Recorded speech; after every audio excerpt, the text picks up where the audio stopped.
National conference के सदर फारूक अब्दुल्ला ने डेमोक्रेटिक प्रोग्रेसिव आजाद पार्टी को भी बीजेपी की बी टीम करार दिया है। डीपीएपी के चीफ तर्जुमान सलमान निजामी ने इस पर रद्दअमल जाहिर करते हुए कहा कि फारूक अब्दुल्ला की पार्टी जम्मू कश्मीर में अपनी बुनियाद खो चुकी है। उन्होंने सवाल किया कि जब जमीन की बेदखली हुई तो वो कहां थे।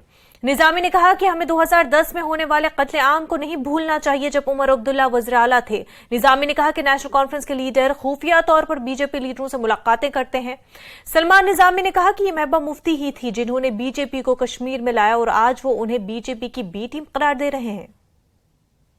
देखिए, फारूक अब्दुल्ला साहब का हम एहतराम करते हैं। 85 साल की उम्र है, अब उनको तौबा करनी चाहिए। इतना गुमराह मत करें लोगों को। बहुत कत्लेआम हुआ, बहुत खून खराबा हमने देखा।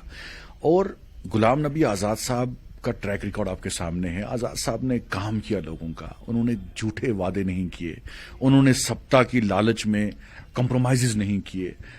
नेशनल कॉन्फ्रेंस पहले जनता पार्टी, फिर उसके बाद वाजपेयी जी की बीजेपी में उमर अब्दुल्ला साहब मंत्री रहे। और उस वक्त जो है सैफुद्दीन सोज साहब ने जुर्रत का काम किया कि बीजेपी की सरकार गिराई, लेकिन नेशनल कॉन्फ्रेंस के जितने भी 3 एमपी थे उन्होंने बीजेपी को वोट डाला। तो उसके बाद भी आर्टिकल 370 जो हमारा एक बहुत बड़ा मुद्दा है, और 3 दिन पहले जम्मू कश्मीर का कोई भी नेता दिल्ली नहीं जाता है। सिर्फ नेशनल कॉन्फ्रेंस के 3 एमपी डॉक्टर फारूक अब्दुल्ला साहब, उमर अब्दुल्ला साहब, मसूदी साहब जाते हैं और हिंदुस्तान के वजीर आजम नरेंद्र मोदी से मिलते हैं। अब क्या डील हुई वो भी आगे आपको बताएंगे आने वाले वक्त में। तो जम्मू कश्मीर में सबसे बड़ा मुद्दा 370 था। आपने पार्लियामेंट में खामोश रहे। आप क्यों खामोश रहे? आपके एमपी आज आप कह रहे हैं हम धरना करेंगे, इलेक्शन होने चाहिए। धरना आपने 370 पे क्यों नहीं किया? धरना आपने लैंड डिविक्शन ऑर्डर के खिलाफ क्यों नहीं किया? आप बेडरूम में बैठते हैं, सिर्फ दूसरों को कहते हैं ये वो टीम है, ये सरकारी है। अरे बीजेपी के साथ तो आप शामिल थे। महबूबा मुफ्ती जो है बीजेपी को लाने में उनका सबसे बड़ा हाथ है। आरएसएस के दरवाजे कश्मीर के लिए उन्होंने खोले।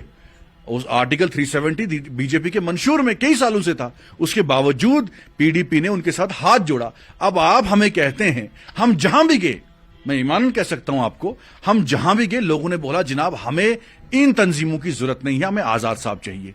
अब हमें इतना अच्छा माहौल, इतना अच्छा रेस्पॉन्स मिल रहा है जम्मू कश्मीर में। हाल ही में आपने श्रीनगर में हमारा प्रोग्राम देखा, घास कटाई में भी हजारों की तादाद में लोग आजाद साहब को सुनने आए।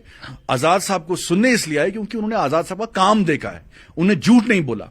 तो इन तंजीमों को लोग रिजेक्ट कर चुके हैं कि सिर्फ अंदर बैठ के तबसरे करते हैं, जमीन पे जीरो हैं। वो जाएं हमारे सामने।